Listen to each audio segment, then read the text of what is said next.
स्वागत है दोस्तों आप सभी का हमारे YouTube चैनल पर।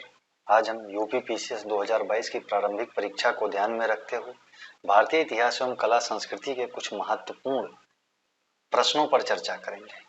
जो पहला प्रश्न इस प्रश्न पत्र का दिया गया है वो यह है कि इनमें से किसे महापाषाण कहा जाता था। महापाषाण संगम काल में किसी मृतक की मृत्यु के बाद जब उसकी समाधि को बड़े बड़े पत्थरों से ढक दिया जाता था तो उस समाधि को ही महापाषाण कहा गया है। तो समाधि है तो इस वजह से इसका ऑप्शन बी सही चला जाएगा कि महापाषाण कुछ और नहीं दरअसल संगम काल के कब्र। दूसरा जो प्रश्न है कि किस काल में कृषि का उत्पादन शुरू हुआ था, तो कृषि का उत्पादन नवपाषाण काल में शुरू हुआ था और मेहरगढ़ से कृषि के पहले साक्ष्य हमको मिलते हैं कि पहला साक्ष्य कृषि का कहां से मिला है, वो है मेहरगढ़ से। ठीक। अगला जो प्रश्न है इनमें से कौन सा एक हड़प्पा स्थल नहीं है, तो इनमें से कौन सा एक हड़प्पा स्थल नहीं है, तो हड़प्पा स्थल इनमें से सोहगौरा नहीं है क्योंकि सोहगौरा हड़प्पा सभ्यता का स्थल ना हो करके एक ये मौर्य काल का स्थल है। ठीक है, तो मौर्य काल में क्योंकि कोटदीजी के बुनकर फेमस थे, बड़े पैमाने पर इस कार्य में को अंजाम देते थे। वहीं चंद्रमुद्रणों के बारे में हमको पता है कि चंद्रमुद्रणों से हमको लिपस्टिक के साक्ष्य मिले, जिसे कहा जा सकता है कि हड़प्पा वासी कहीं ना कहीं अपने साज सज्जा को लेकर भी बेहद कॉन्शियस थे या उन्हीं साज सज्जा पर विशेष बल देते।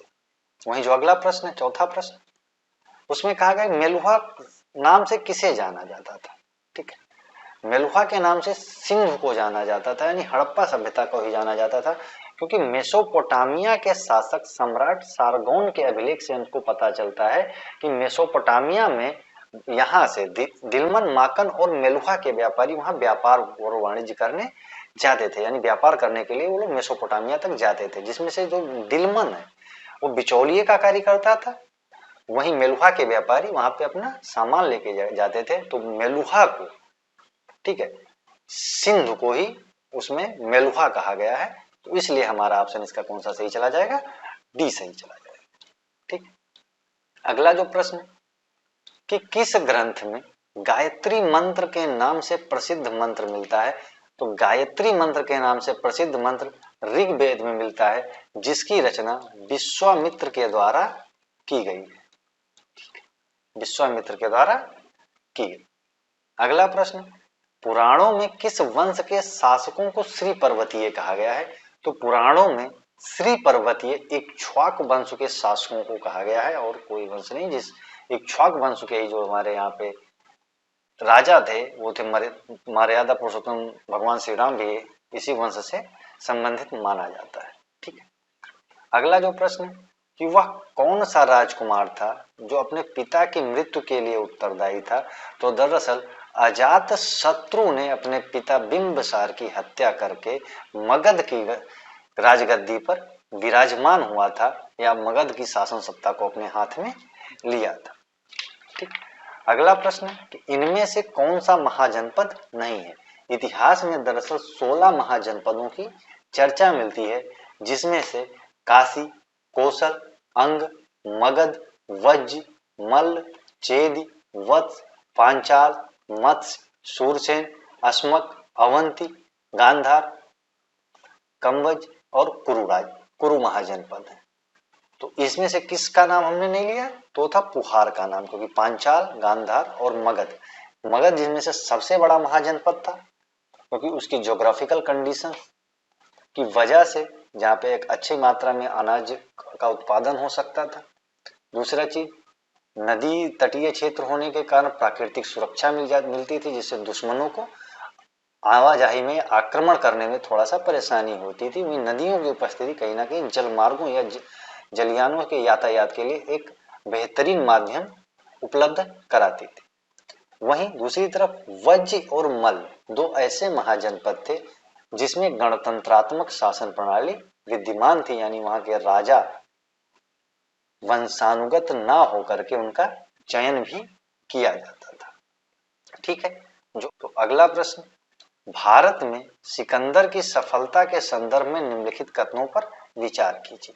अब यहाँ पे ये ध्यान रखने योग्य बात है कि जब जिस भी प्रश्न में विचार करने को कहा जाए तो सबसे पहले उसके स्टेटमेंट्स ना पढ़ करके अंत में जाके ये चीज मार्क कर लेना कि उसमें से कौन सा कथन सही है या सही नहीं है, यानी हमको सही कथनों को ढूंढना है या उन पर विचार करना है या गलत करना। ठीक, तो जो पहला कथन है वो है कि उस समय यानी सिकंदर के आक्रमण के समय भारत में कोई केंद्रीय सत्ता नहीं थी, यानी भारत बहुत सारे छोटे छोटे राज्यों में विभक्त था। ये बात हाँ एकदम सही है कि सिकंदर के आक्रमण समय भारत में कोई एक केंद्रीय सत्ता नहीं है।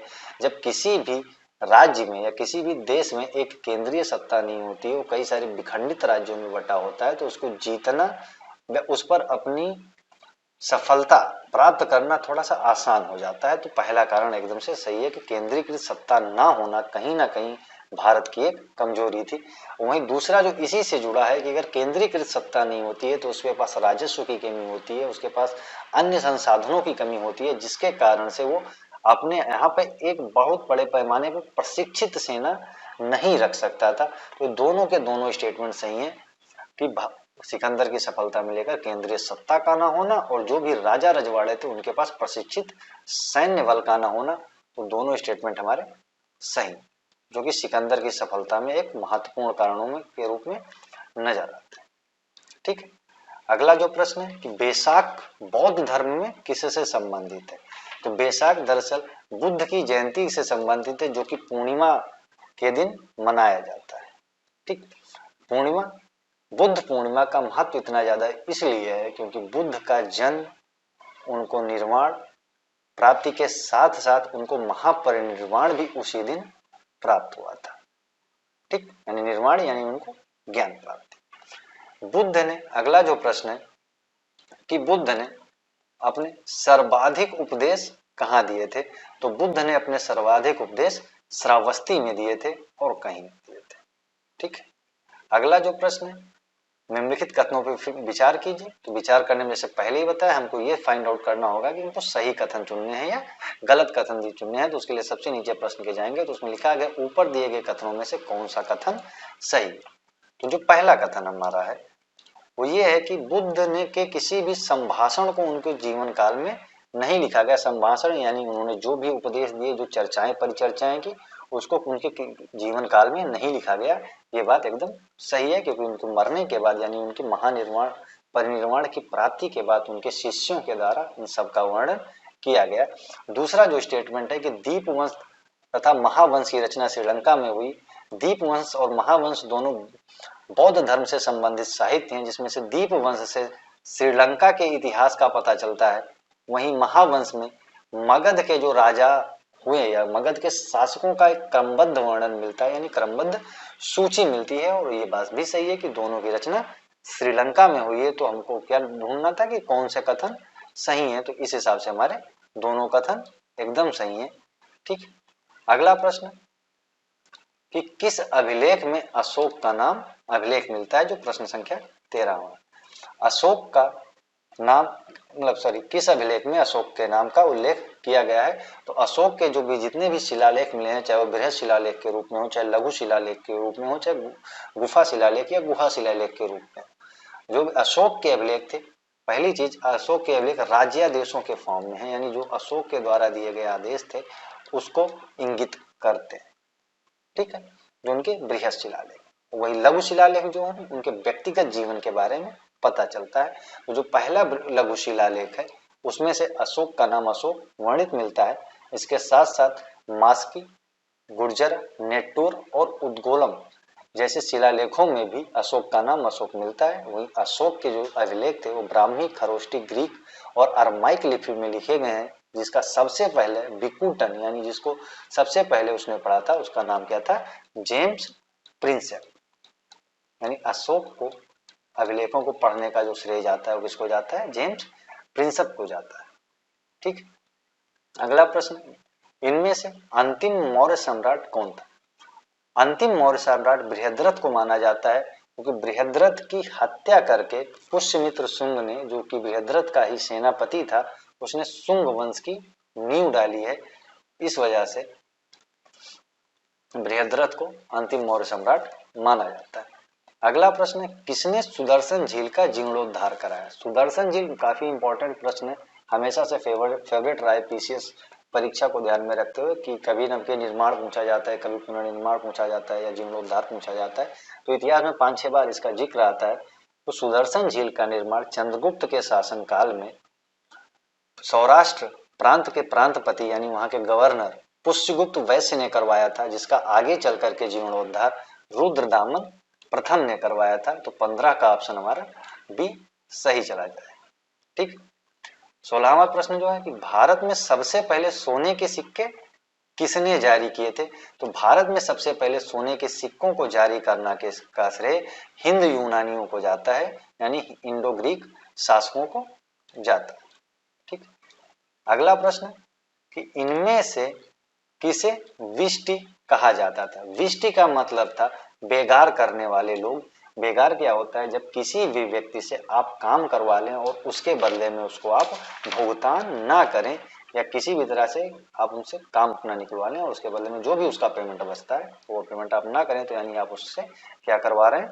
बेगार ही एक हिसाब से करवा रहे हैं। तो प्राचीन भारत में उसको बेगार प्रथा को विष्टि के नाम से जाना जाता है। ठीक। अगला प्रश्न है भारत का स्वर्ण युग किसे कहा जाता है? भारत का स्वर्ण युग गुप्त काल को कहा जाता है। तो उस समय की संस्कृति को ध्यान में रखते हुए गुप्त काल को स्वर्ण काल माना गया है। ठीक है। तो गुप्त क्यों माना गया? क्योंकि उस समय गुप्त काल में कालिदास जैसे महाकवि, आर्यभट्ट जैसे गणितज्ञ, बराहमीर और नागार्जुन जैसे वैज्ञानिक मौजूद थे। तो इस वजह से इतने सारे रिसर्चर, इतने सारे क्या नाम है कवि और लेखक मौजूद थे। इस सांस्कृतिक विशेषता को ध्यान में रखते हुए गुप्त काल को स्वर्ण काल कहा जाता है। ठीक है। अगला जो प्रश्न फिर से वही कि निम्नलिखित कथनों पर विचार कीजिए और क्या विचार करना है कि कौन सा कथन सही। तो विचार करने के संदर्भ में जो पहला कथन है कि हर्ष का पूर्वी भारत के राजा पुलकेशिन के से युद्ध हुआ। हाँ, ये बात तो सही है कि हर्ष का पुलकेशिन के साथ युद्ध हुआ था, जिसकी जो वर्णन है या जिसके बारे में हमको प्रमाण है वो ऐहोल प्रशस्ति से मिलती है। लेकिन यह युद्ध पूर्वी भारत में ना होकर के पश्चिमी तट पर हुआ था, यानी नर्मदा नदी के तट पर हुआ था, जिसमें हर्ष पराजित भी हुआ था। तो पहला स्टेटमेंट 19 का हमारा गलत चला जाएगा। वहीं जो दूसरा स्टेटमेंट है इसका दक्षिण की ओर मुकाबला शैव राजा शशांक से हुआ था। ये बात भी सही है कि कुछ शशांक ने हर्षवर्धन के भाई, बड़े भाई राज्यवर्धन की हत्या की थी, जिसकी और हर्ष शासन सत्ता संभालते ही उसका पहला उद्देश्य यही था कि किसी भी तरह से शशांक से उसको, बंगाल के शासक शशांक से उसको बदला लेना है। तो जैसे कि पहले बता दिया कि शशांक एक शैव राजा था जो बंगाल का शासक था, और बंगाल किसी भी तरीके से भारत के दक्षिण में नहीं स्थित है। तो इस वजह से दूसरा भी स्टेटमेंट इसका गलत है। तो कौन सा कथन सही है? दोनों कथन गलत है। तुम्हारा ऑप्शन कौन सा सही चला जाएगा? डी सही चला जाएगा। ठीक है। अगला प्रश्न, किस स्थान पर सम्राट हर्ष ने बौद्ध धार्मिक सम्मेलन का आयोजन करवाया? तो दरअसल सम्राट हर्ष प्रत्येक 5वें वर्ष एक बहुत बड़ी सभा का आयोजन करवाता था, धार्मिक सभा का आयोजन करवाता था। तो जिन दो स्थानों पर बौद्ध धार्मिक सम्मेलनों का आयोजन करवाया था वो है कन्नौज और प्रयाग। ठीक। अगला प्रश्न, नीचे दिए गए कथनों पर विचार कीजिए और क्या विचार करना है, कौन से कथन सही। तो जो पहला कथन है संगम एक धार्मिक साहित्य, संगम साहित्य एक धार्मिक साहित्य ना होकर के एक लौकिक साहित्य है। ठीक है। कौन सा साहित्य है? लौकिक साहित्य है, जिसमें केवल प्रेम और राजा की प्रशंसा को लेकर के वर्णन किया गया है। तो ये धार्मिक साहित्य ना होकर के कौन सा साहित्य है? लौकिक साहित्य। दूसरा जो स्टेटमेंट है संगम साहित्य के पद में 8 संकलन विभक्त है, यानी संगम साहित्य जो है 8 संकलनों में विभक्त है। दूसरा स्टेटमेंट एकदम सही है कि संगम साहित्य को 8 संकलनों में बांटा गया है। लेकिन जो पहला स्टेटमेंट है जैसे बताया गया कि संगम साहित्य धार्मिक साहित्य ना होकर के एक लौकिक साहित्य है, तो यानी पहला स्टेटमेंट गलत है। तो इस हिसाब से हमारा ऑप्शन बी सही चला जाएगा। ठीक है। जो अगला प्रश्न है कि निम्नलिखित में से या इनमें से पृथ्वीराज चौहान के नाम से कौन प्रसिद्ध है? तो पृथ्वीराज चौहान के नाम से पृथ्वीराज तृतीयों का जाना जाता है। ये एक फैक्चुअल स्टेटमेंट था या एक फैक्चुअल नॉलेज की बात थी। ठीक। अगला प्रश्न है बादशाहनामा या पादशाहनामा की रचना की। बादशाहनामा या पादशाहनामा शाहजहां कालीन इतिहास का वर्णन है, जिसमें जिसके शुरुआती 10 वर्ष अमीर गजनवी ने और वहीं बीच के 10 वर्ष अब्दुल हामिद लाहौरी ने और शाहजहां के काल का अंतिम 10 वर्ष मोहम्मद वारिस ने लिखा है। तो यानी अमीर गजनवी, मोहम्मद वारिस और अब्दुल हामिद लाहौरी ने मिलकर इस बादशाहनामा की रचना की है, जिसमें शाहजहां कालीन इतिहास का वर्णन मिलता है। ठीक है, तो इसमें से बाकी दो तो नाम नहीं है, लेकिन किसका नाम मिलता है? अब्दुल हमीद लाहौरी का नाम मिलता है। तो शाहजहां बादशाहनामा की रचना किसने की थी? अब्दुल हमीद लाहौरी ने की थी। अगला प्रश्न, सती बालिका का मार्मिक विवरण किसने प्रस्तुत किया? तो सती बालिका का मार्मिक विवरण बर्नियर ने प्रस्तुत किया था। बर्नियर दरअसल शाहजहां के समय आने वाला एक फ्रांसीसी डॉक्टर था और उसने यहाँ पे आकर के टहला घूमा और यहाँ के बारे में कुछ ना कुछ लिख के गया। अगला जो एकदम से फैक्चुअल क्वेश्चन है कि निम्नलिखित में से किस राजवंश ने दक्षिण कर्नाटक में अपने राज्य की स्थापना की? तो वो था गंग वंश। गंग वंश ने दक्षिण कर्नाटक में अपने राज्य की स्थापना की। तो जैसा कि याद है कि इस प्रश्न पत्र में कुल मिला के 25 प्रश्न ही थे, तो उन 25 के आंसर आपको पता चले गए होंगे। उसके बारे में थोड़ा बहुत और अन्य जानकारी मिल गई होगी। तो उम्मीद करते हैं आप लोगों को अच्छा लगा। मिलते हैं अगले प्रश्न पत्र के साथ।